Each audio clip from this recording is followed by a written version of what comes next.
From the prime to sunset days of BlackBerry Legacy OS to the rise and possible sunset days of BlackBerry 10 OS, I have always preferred a BlackBerry as my main device for everything I do. I chose it mainly for its productivity and efficiency in communication. But as BlackBerry begins its venture into the Android world with the Priv or Priv, BlackBerry enthusiasts like me wonder if there is a future for BlackBerry 10 OS in the company. And I hope there is, because I have come to adore this thing the past year. I'm Andres for the Newsreel, and this is the BlackBerry segment for my BlackBerry versus Android versus iOS versus Windows 10 mobile series.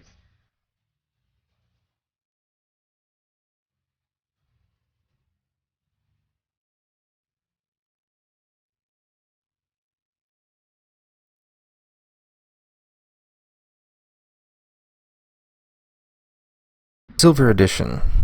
I'm going to do something a little different here, and I'm actually going to introduce the hardware before I start talking about the software, particularly because I love this phone. It is unlocked for all GSM carriers, so Verizon and Sprint users are SOL.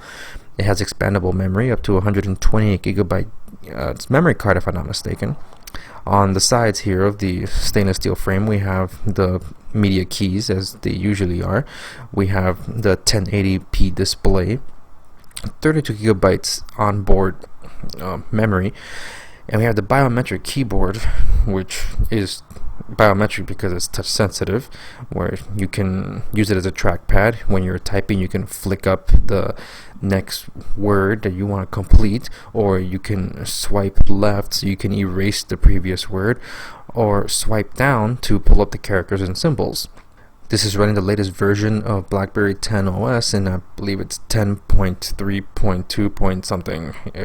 And of course, the center of it all, what makes this OS special, is the hub, which we'll get into in a little bit.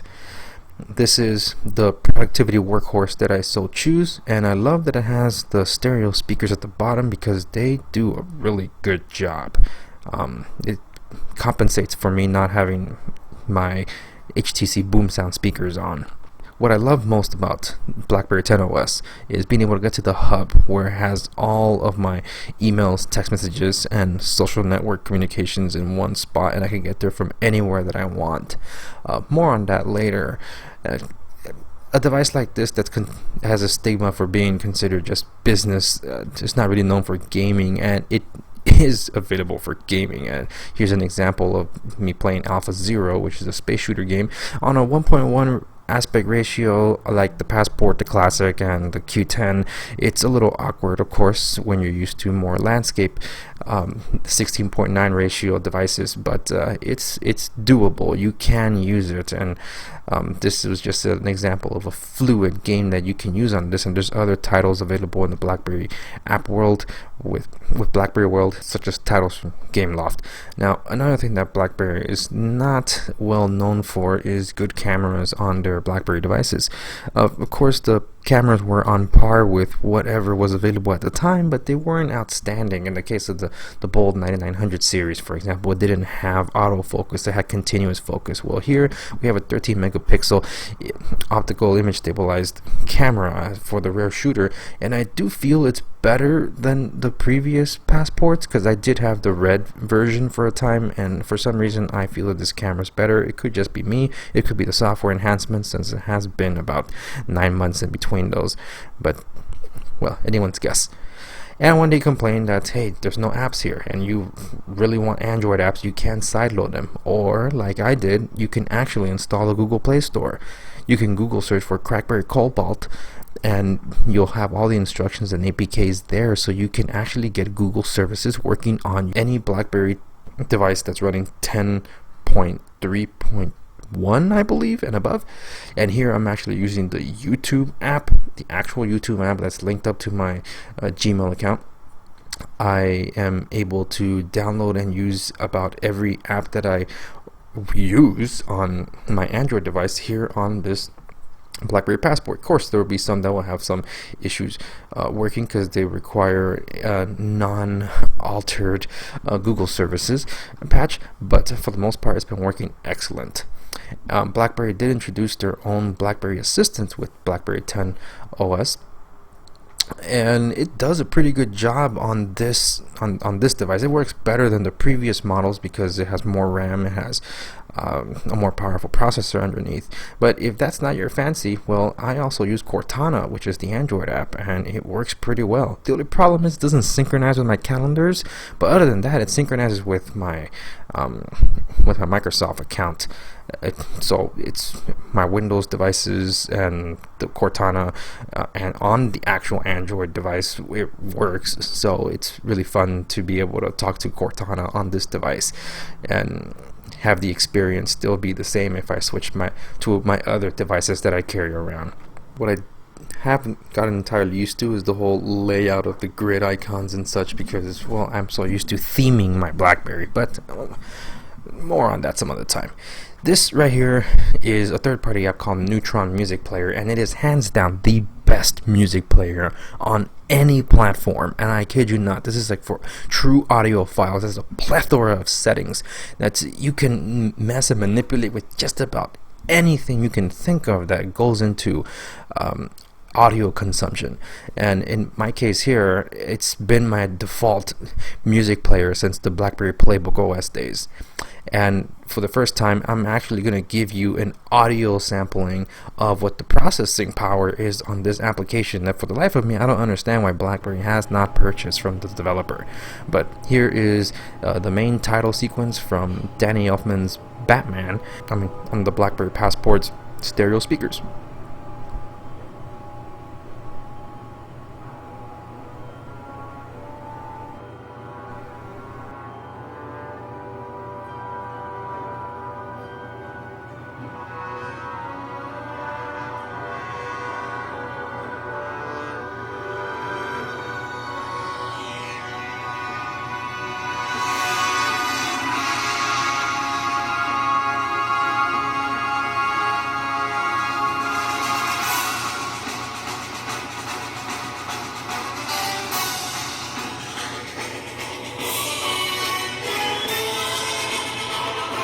For a device known for being a businessman's device, it certainly has some excellent music controls, because whether the screen is on or off, yeah, you can lower or raise the volume at will, just like other devices do, but you can also play, pause, skip, or rewind, which you can't do on others, which is why I hate it when I move to other hardware on any other platform and I can't do that. You can do that with Android if you use like CyanogenMod or some other custom ROM that allows you to add those features in, but I don't want to go through all that. It should be default like it is on the BlackBerry. So that's really cool. So now let's get into the actual OS here and the features of it. This is the hub, and you probably noticed that when you're in the hub and you swipe down, you're able to see your next appointments and the next spots in your agenda. In this case, there's a flight incoming that I have to go to LAX to pick up someone, and I'm able to see it here without actually having to open the calendar app. But I do want to open the calendar app, so I want to show you that in the calendar app, this is the week view, the daily view. You can manage multiple email accounts like I do. I think it's about 4 different calendar accounts that I use.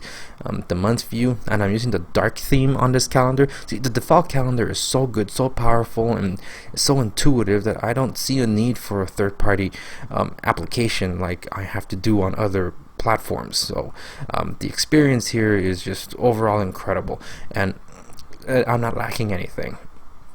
And before I get into anything else, I'm just opening more applications because I want to show you that on this active frame screen here that you can have up to 8 different applications open, whether they be native BlackBerry 10 apps or Android apps. In the case of Android and other devices, I mentioned before that they play, pause, but I'll show you how that works in a bit. In this case, what I wanted to show you is how all the cloud-based storages behave in a form that it's as if it's your native storage, and that's what I love about this. It's like your expanded memory, whether it be Box, Dropbox, or OneDrive, which I use them all, and they're all right here in my fingertips on my device. It looks like I'm just going through my file manager on my phone instead of just having to open a third-party app to see what I have on the cloud. No, I just access my OneDrive, I click on a spreadsheet, and it opened on Docs to Go as if it was right there on my device. And if something doesn't scale right because we we use particular templates for certain things, and we need Microsoft Office. I installed Microsoft Office 365 here, so I'm able to not compromise the compatibility of such documents when I need to do that. But other than that, documents to go, it does the trick for me. And here on the active screens, you don't have to leave it on that sequence that you opened it in order. You can move the applications to where you want it by press and hold and just dragging over. And now back to the camera that I teased a little earlier. I do feel it works a lot better. I do enjoy the HDR mode on this one. It does take better pictures. These samples here are just on auto mode. They're not anything with HDR, but I have felt a significant improvement. It could be just a software thing, not a sensor thing, but I do feel this camera is better than the BlackBerry Red edition that I used about 9 months ago. I do use other productivity tools to such as Talk to Watch Pro, so I can synchronize with my peripherals such as my Pebble, and I love that I'm able to do that because the awesome thing about Pebble is that it works with Android and iOS, and because BlackBerry they actually recognize the Talk to Watch app as one of their own, so it's really cool. And right here I'm just messing around with different apps so I can show you what the multitasking is like on this device, because from Google Maps to Line Chat, these are Android apps, and now to the browser and other items here. And what I love is that it's not pausing a program when you minimize the window.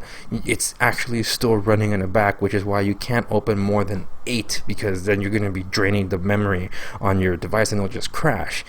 But I'm able to use powerful apps such as the browser, because the browser on any device is going to be the one that hogs the memory. And little things like the reader mode, my goodness, I don't know why Chrome does not have one, but things are included by default on the BlackBerry browser, which I thoroughly enjoy.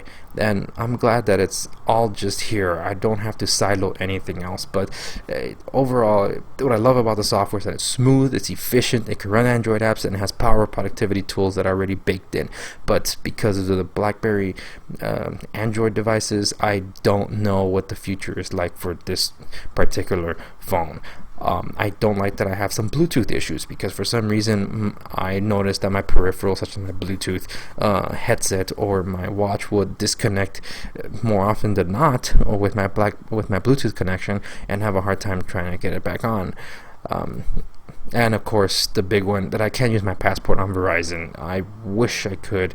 I don't know why that hasn't been worked out, where they can put all the bands like you can nowadays, but well, here's to hope.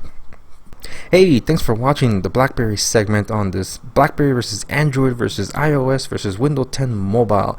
The other videos are in the works, and I'll post them as soon as they're ready. So stay tuned. Until then, follow me on Twitter at TheNewsReel, and check out my website at www.thenewsreel.info. I'm Andres for The Newsreel, signing out. Stay classy, everyone.